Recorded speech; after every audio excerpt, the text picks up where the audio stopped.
retrouver en ce dimanche matin. Israël se réveille avec un nouveau gouvernement, c'est officiel. C'est Benjamin Netanyahou qui l'a annoncé hier soir au président Shimon Peres. 24 heures après la signature des accords de coalition, quelle sera donc la suite des événements?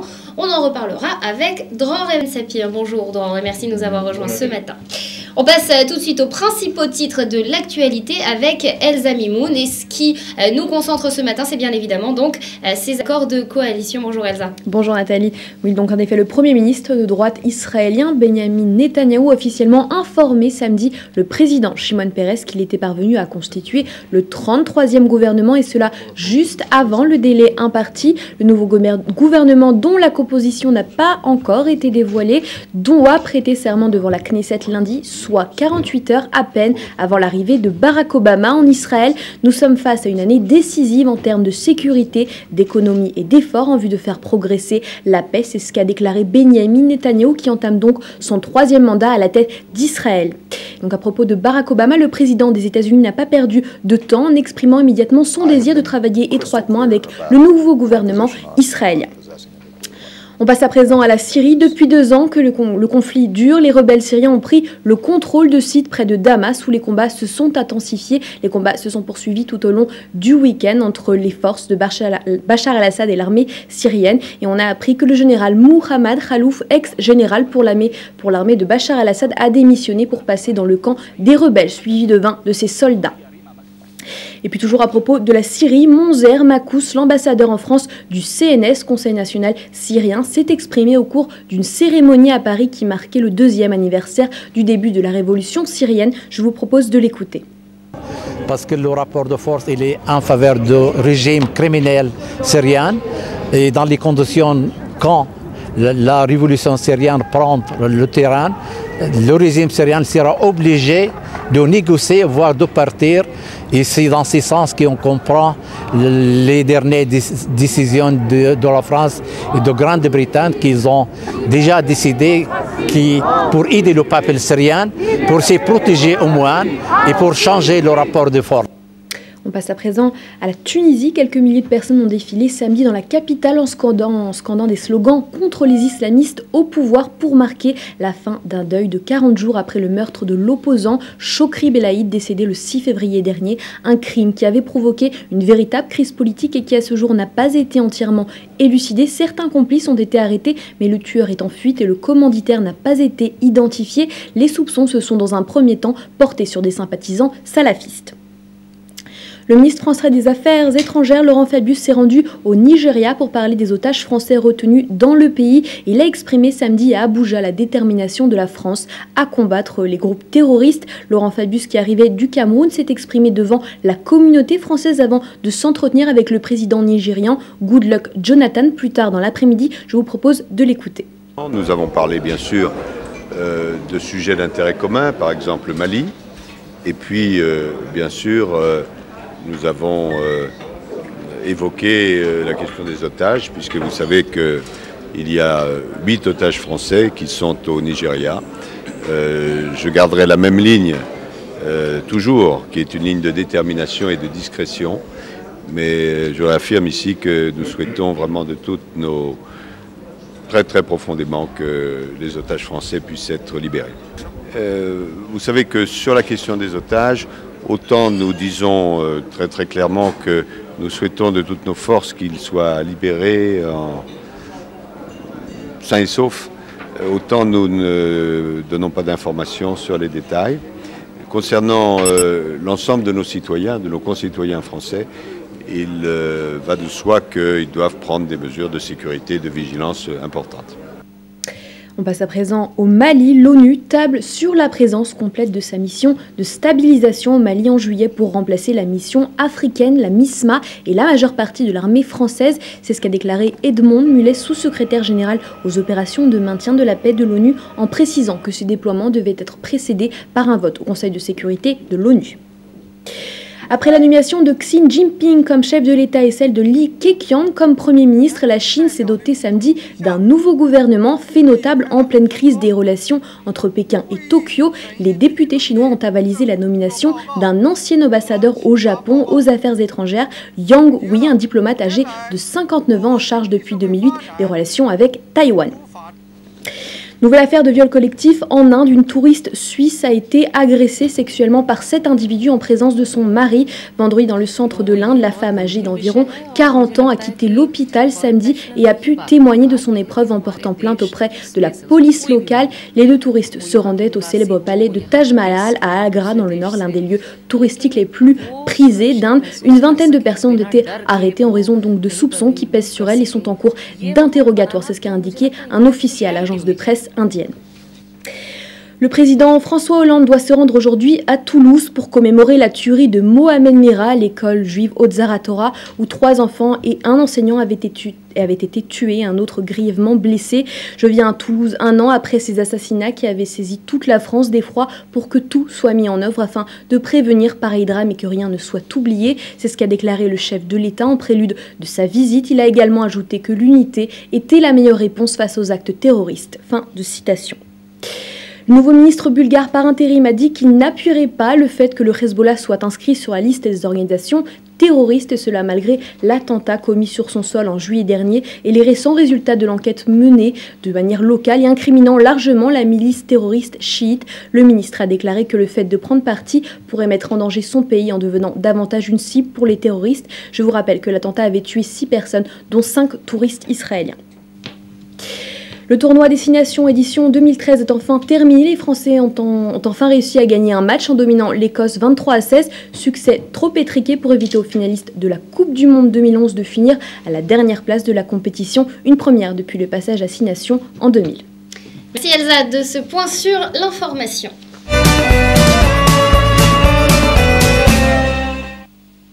Et on parle politique ce matin avec vous, Dror. Bonjour, merci de nous avoir rejoints. 33e gouvernement et 3e mandat pour Benyamin Netanyahou. Des tractations particulièrement complexes cette fois-ci.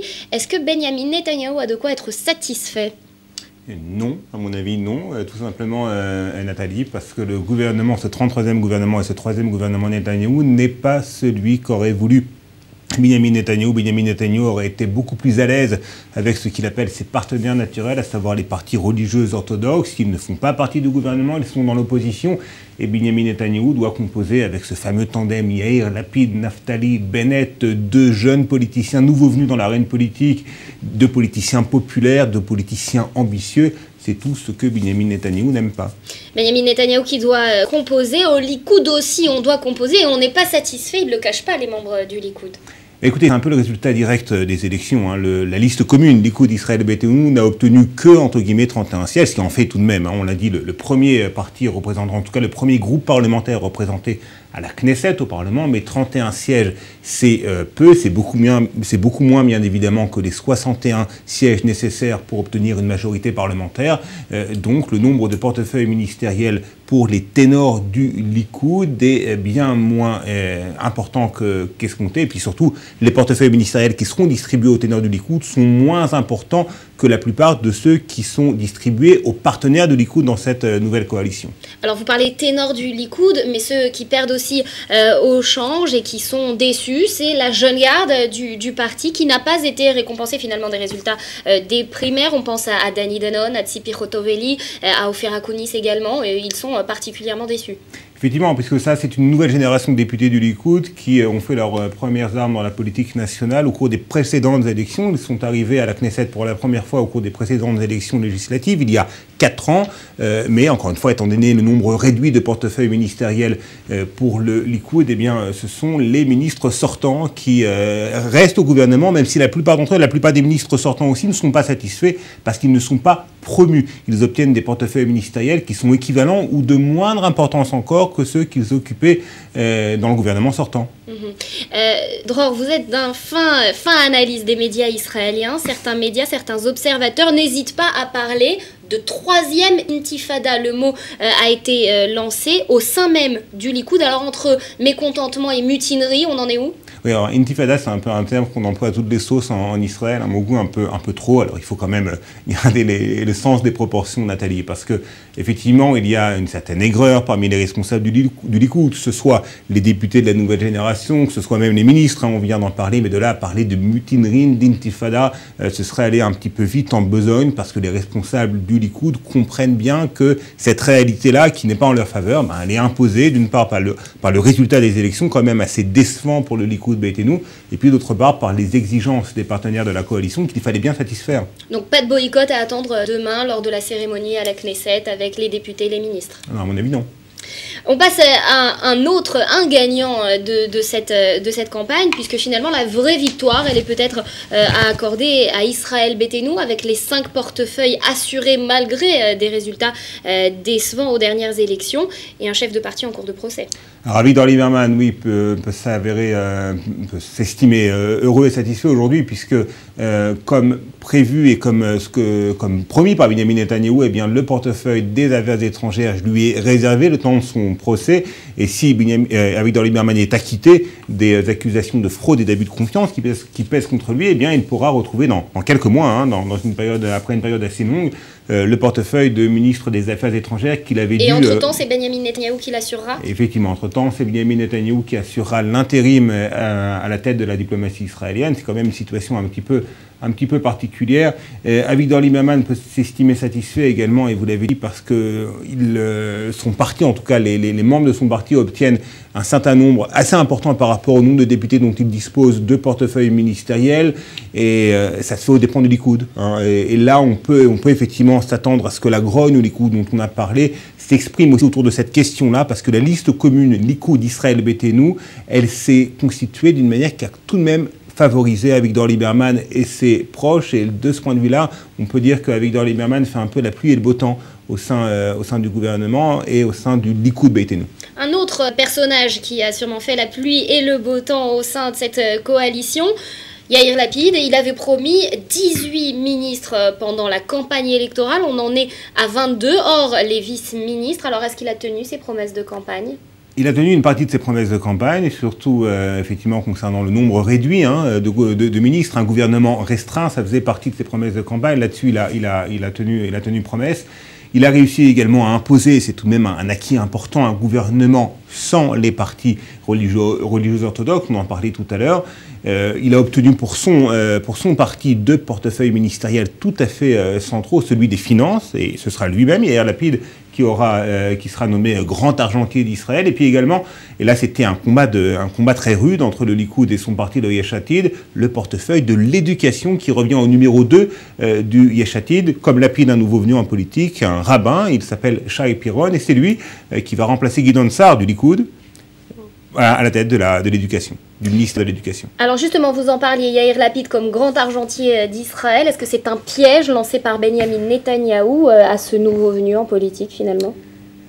Oui et non, c'est une question un petit peu délicate, parce qu'effectivement, Yair Lapid, ministre des Finances, c'est un pari risqué, étant donné que la situation économique n'est pas brillante, qu'on fait état d'un ralentissement de l'activité économique, qu'on parle d'augmentation d'impôts qui devrait peut-être s'avérer comme étant indispensable. Donc, on peut s'attendre à ce que le ministre des Finances soit un homme impopulaire. Et Yair Lapid est très populaire, il risque de perdre sa popularité, d'autant plus qu'il a fait toute sa campagne sur la défense des classes moyennes et qu'il sera peut-être contraint et forcé de prendre des mesures contre les intérêts de ces mêmes classes moyennes. Donc c'est un pari risqué. Mais si Yair Lapid échoue à la tête des finances, eh bien cet échec, il sera endossé par tout le gouvernement et par Benjamin Netanyahou lui-même. Donc Benjamin Netanyahou n'a pas intérêt à mettre des bâtons dans les roues de Yair Lapid. On continue sur Shivion Banetel. C'est ce que Yair Lapid a prôné pendant toute la campagne. Le service militaire pour tous. La loi sera votée sous 45 jours, avant même l'adoption du prochain budget de l'État. Quelles sont les autres priorités du gouvernement? Alors écoutez, c'est intéressant parce que lorsqu'on jette un coup d'œil à la plateforme politique de ce nouveau gouvernement, on constate que l'accent est mis sur les questions internes, sur les questions sociales. Shivion Banetel, en hébreu, c'est-à-dire l'égalité devant le fardeau, le service militaire pour tous, mais également toute une série de mesures pour alléger le coût de la vie, notamment en ce qui concerne l'immobilier. Vous savez que l'immobilier en Israël coûte très cher, que beaucoup de jeunes couples ne parviennent pas à se loger étant donné le coût du logement, le coût de l'immobilier. Toute une série de mesures également donc, concernant le coût de la vie en général. Donc un gouvernement qui met l'accent, qui met les priorités sur les questions sociales, les questions internes et qui délaisse un petit peu les questions qui étaient considérées jusqu'à maintenant comme les plus importantes par les Israéliens, en tout cas par la communauté internationale peut-être davantage encore que par les Israéliens eux-mêmes, à savoir le processus de paix, les relations avec les Palestiniens et les autres voisins arabes d'Israël. Mais Benjamin Netanyahou qui a tout de même souligné hier chez Shimon Peres que cela restait parmi ses priorités, la sécurité, la défense de l'État d'Israël. On va reparler de Naftali Bennett, un autre de vainqueur de ces élections, avec un sans faute dans sa stratégie électorale, un nombre de mandats particulièrement élevé, vainqueur des négociations avec une stratégie qui avait surpris, mais une stratégie qui finalement a marché.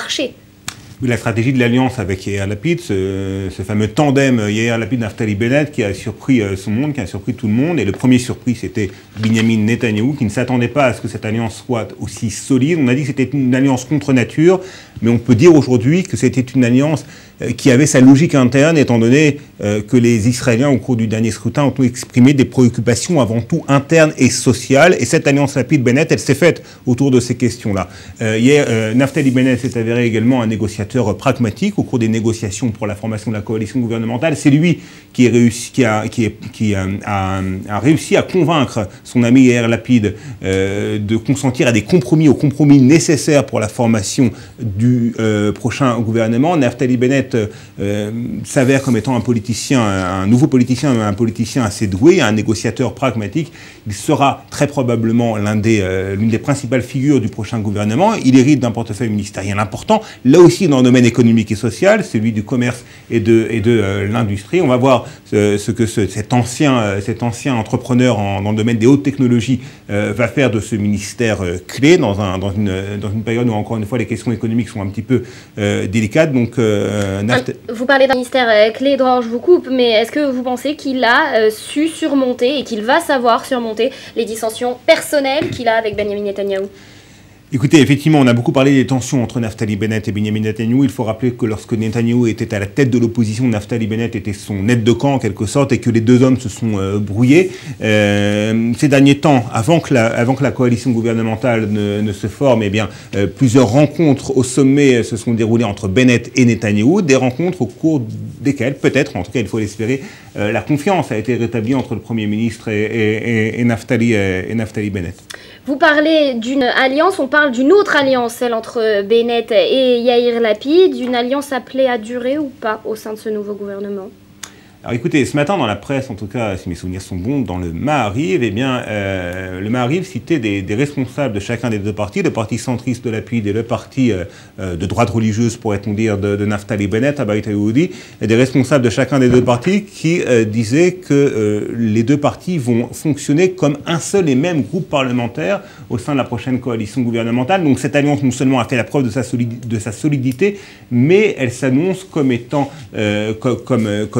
tout aussi solide après la formation du gouvernement. Parce donc est-ce qu'on peut craindre un gouvernement au sein même du gouvernement de Benjamin Netanyahou? Écoutez, on a dit que cette alliance entre Lapid et Bennett, elle était bonne pour les négociations de coalition, tant que la coalition n'était pas formée. Et là, dans la presse, on apprend que les deux leaders, Lapid et Bennett, ont l'intention de maintenir cette alliance au-delà même des accords de coalition, et donc à l'intérieur même du gouvernement de former un axe commun entre le parti centriste de Lapid et le parti national religieux de Bennett. Eh bien, tout cela peut effectivement perdurer, encore une fois, tant que ce sont les questions sociales internes qui sont à l'ordre du jour. À partir du moment où, peut-être dans la foulée de la visite de Barack Obama en Israël, le gouvernement israélien décide d'avancer dans le processus de paix, on peut s'attendre à des dissensions internes, même si Naftali Bennett, et c'est important, a dit qu'il ne s'opposait pas en tant que tel à la reprise des négociations israélo-palestiniennes. Simplement, il a dit et répété qu'il ne croyait pas que ces négociations pouvaient aboutir. Yair Lapid, ses positions concernant le processus de paix,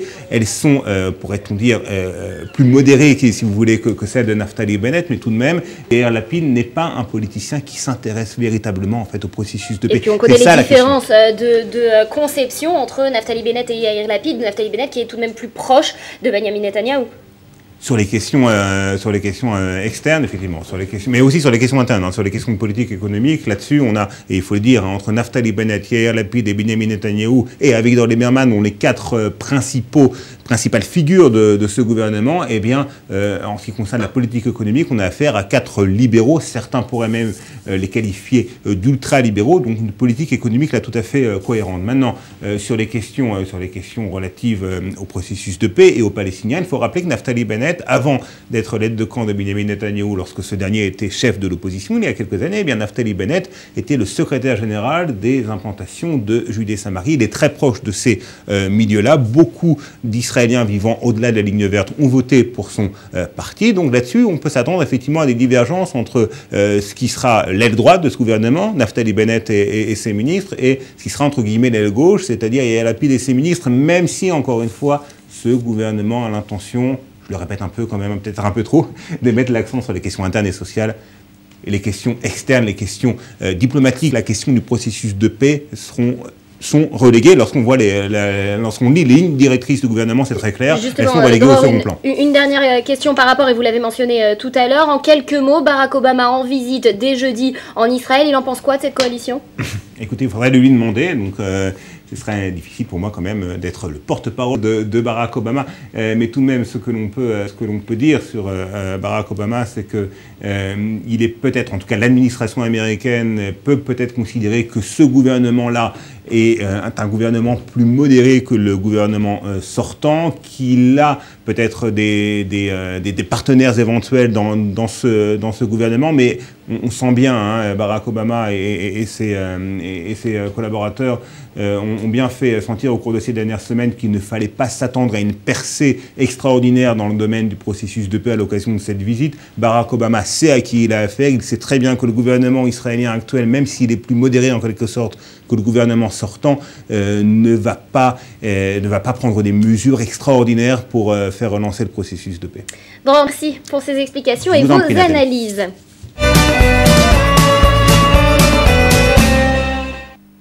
Seconde partie de cette matinale, nous recevons sur ce plateau Idit Sebla, bonjour. Bonjour. Merci à vous d'être là.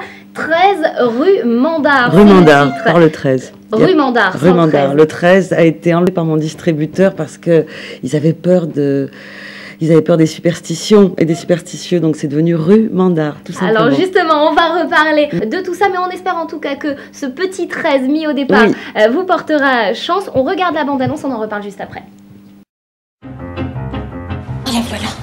T'as pris un vol low cost? Un quoi? Un vol low cost? Nous sommes ici pour la succession de votre mère, décédée en son domicile le 29 août 2011 à Paris, France. Il y a au moins 40 cm de trou. On dirait une petite sardine. Je n'ai pas du tout envie de pleurer. Non, je suis pas médecin, mais je sais ce que je fais. Commencer la cérémonie. Non. Pour vous, pas de viande. Pour les endeuillés, c'est les œufs durs. Je suis personne. Et ça lui fait quel âge maintenant à ton fils? Il vient d'avoir 20 ans. Mais qu'est-ce qu'il fait? Il part faire ses études à New York. Surtout aucune souffrance, Ellie. Entre le départ d'Ellie et maman, ça fait beaucoup. Bah, ça fait beaucoup pour tout le monde. Profitez de cette remise spéciale deuil. Excusez-moi, est-ce que c'est vous qui venez de perdre votre maman? Ma mère habitait 13 rue Mandar. Vous allez le vendre? Sûrement. Faut tout démolir, tout désosser. Ouais, sauf que Rosemond, il est très attaché. J'hésite entre queue de lièvre, on pourrait refaire le plancher aussi, et Egyptian Grey. J'en peux plus de tes travaux. On touche à rien, on le laisse comme il est, c'est la mémoire. Bon, allez, on va la dire, hein, la prière. Je vais t'en coller une. Tu vas m'en mettre. Dis-le que tu vas mal. Hein. Non, tu l'as pas mise la ceinture là. T'as pensé qu'à toi. Mais c'est dégueulasse ce que tu dis. On est comme des cons maintenant. Tout seul, papa, maman, plus là. Excusez-moi, c'est pas contre vous, mais je vais pas raconter ma vie à un inconnu. Tu viens de faire une coloscopie. Et alors? Tu vas montrer ton trou du cul. Pourtant, c'est très intime et tu le connaissais pas. Petit souci de dimension donc dont on parlait pendant la diffusion de ces extraits. Alors c'est un film sur une famille finalement qui a bien du mal à exprimer ses sentiments. C'est un défi de taille à faire transparaître devant la caméra. C'est l'histoire d'une fratrie qui se retrouve pour le deuil de leur maman et qui doivent traverser cette épreuve comme on doit la traverser, quoi, avec douleur, avec amour, avec passion, et ça crée des tensions extrêmement électriques entre les trois personnages principaux qui sont donc Richard Berry, Emmanuel DeVos, Sandrine Kiberlin, qui forment une fratrie obligée de se retrouver, comme c'est, et puis qui ont du mal à... Certains à verbaliser le chagrin, certains à faire le... Enfin bref, j'ai essayé de faire le mieux possible une comédie sur un sujet qui n'est pas drôle. Voilà. Justement, qu'est-ce qui vous a guidé vers ce scénario ? Eh bien, c'est mon expérience personnelle, malheureusement. J'ai perdu ma maman il y a 4 ans. Et comme j'avais assisté quasiment à un spectacle aux funérailles de ma propre mère, et que je me disais, je suis dans une famille de fous, parce que je viens d'une famille juive ashkénaze, mais comme beaucoup de gens ici maintenant, je suis dans une famille de fous. Ce qui se passe autour de moi n'est pas normal. Et m'a donné envie de raconter déjà cette séquence-là. Et à partir de ces funérailles qui étaient rocambolesques, on va dire, je me suis mise à écrire un scénario avec ma co-scénariste Emmanuelle Michelet sur une fratrie obligée de se retrouver pour les funérailles, obligée de grandir. En fait, le thème principal, c'est quand on n'a plus ses parents, on est obligé de grandir. Et c'est ce que vous en avez retiré comme leçon. Est-ce que la réalisation de ce film vous a permis justement à vous aussi de grandir sur des événements personnels et vous aider à faire votre deuil d'une certaine façon ? Oui, je pense que oui, c'est cathartique.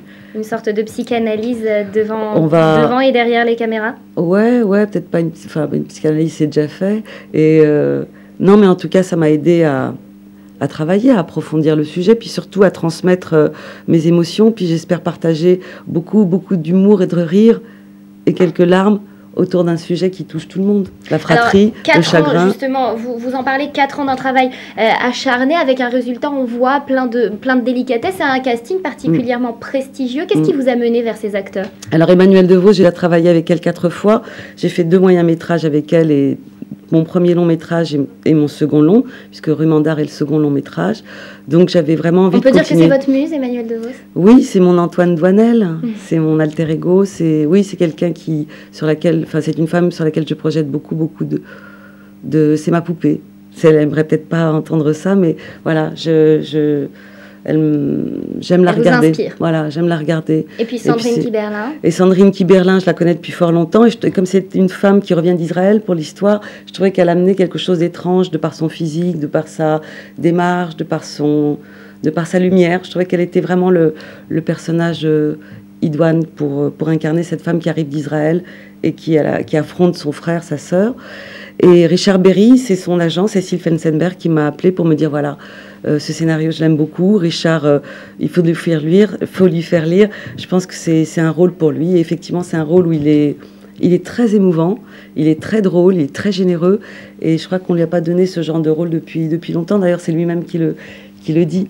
Une comédie sur un thème aussi grave, est-ce que c'est votre façon finalement de surmonter des sentiments difficiles ? Vous parliez de catharsis tout à l'heure. Oui, je trouve que c'est d'abord, ça permet l'élégance, ça permet de transmettre d'une manière délicate ce qu'on a raconté. Puis moi, j'aime pas m'enfoncer dans un drame et dans le pathos parce que ça me déprime.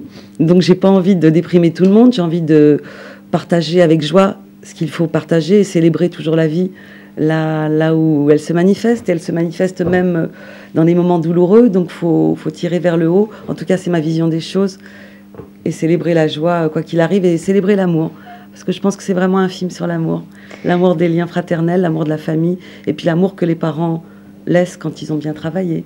L'amour en héritage. Voilà. On sent dans ce film des inspirations qui nous viennent des planches, du théâtre. Est-ce que c'était aussi votre but, votre intention ? Non, disons que j'ai fait pas mal de théâtre, donc c'est vrai que je travaille avec une troupe, c'est-à-dire qu'Emmanuelle Devos, Lionel Belansky, Michel Jonas, Jackie Berroyer qui est dans le film et qui a fait mon premier long. J'ai l'esprit de troupe parce que je trouve que c'est chouette de travailler avec une équipe de comédiens merveilleux qui sont des Stradivarius et qui sont fidèles, et je leur suis fidèle, j'aime ça. C'est ma façon de travailler, j'aime beaucoup travailler avec des comédiens que je connais bien. Et pour Emmanuelle, ce qui était formidable, c'est de l'avoir poussée dans un rôle de comédie où elle est complètement barrée, puisqu'elle joue le rôle d'une psy qui n'arrive même plus à gérer ses propres émotions, alors qu'elle est censée faire face et justement, les émotions. Il y a certains films qui dégagent des émotions, il y en a d'autres qui en dégagent beaucoup moins, voire qui n'en dégagent pas. C'est quoi votre secret à vous pour transmettre ces émotions et réussir ce défi, finalement ? Écoutez, d'abord, merci. Quel est le secret ? J'en sais rien. Des acteurs avec qui vous vous sentez particulièrement à l'aise, peut-être? Je sais pas. D'abord, j'écris. Vous savez, quand je fonctionne en images, donc j'ai des images dans la tête. J'écris mes scénarios. Et une fois que j'écris mes scénarios, je m'adresse aux meilleurs comédiens possibles. Et j'adore la direction d'acteurs. Et ils me font totalement confiance. Et je transmets. Je sais pas, c'est comme un animal. Et avec vous transmettez aussi un vécu, c'est peut-être ça, le secret, sentir les choses avant de les mettre à l'écran. Oui, puis Richard Berry le disait lui-même qu'il était très ému parce que je lui parlais de mon intimité, de ma famille, de mon propre frère, de ce que j'avais vécu, et puis je l'infusais comme ça de mon vécu. Et il en était touché, puis ça se lie au scénario. C'est parfois difficile quand on reçoit des réalisateurs. On leur pose toujours la question, la part de l'intime, une histoire particulièrement intime que vous avez décidé de mettre à l'écran. Quand vous voyez les images de ce que vous avez tourné, quand vous les comparez à l'idée que vous vous faisiez de votre film, est-ce que vous en êtes satisfaite? Ouais, très contente, très. Ah ouais, c'est exactement le film que je voulais faire. C'est exactement le film que je voulais faire. Ouais. Alors, un mot, Edith Ebula, pour conclure. Vous êtes aujourd'hui au Festival français du film en Israël. Un message? C'est un bonheur. Plusieurs. Ah là là, c'est un bonheur. D'abord, je remercie le Festival du film français, l'Institut français, Olivier Rubinstein, Caroline Bonnet, qui font un travail génial. La sélection de films, elle est très éclectique et très homogène. Malgré, voilà, c'est vraiment génial. C'est une carte de visite pour le cinéma français en Israël. Et moi, j'adore le cinéma israélien. Je trouve que c'est le meilleur porte-parole d'Israël. C'est le meilleur porte-parole d'Israël dans le monde entier. Et j'adore ça. Donc, je suis très, très, très heureuse, très fière d'être ici avec mon travail, quoi, avec mon film. Je trouve ça hallucinant. Je suis trop contente, quoi. C'est magnifique. Edith Ebula, merci de nous avoir transmis toute cette émotion ce matin. Merci d'avoir été avec nous. Merci beaucoup.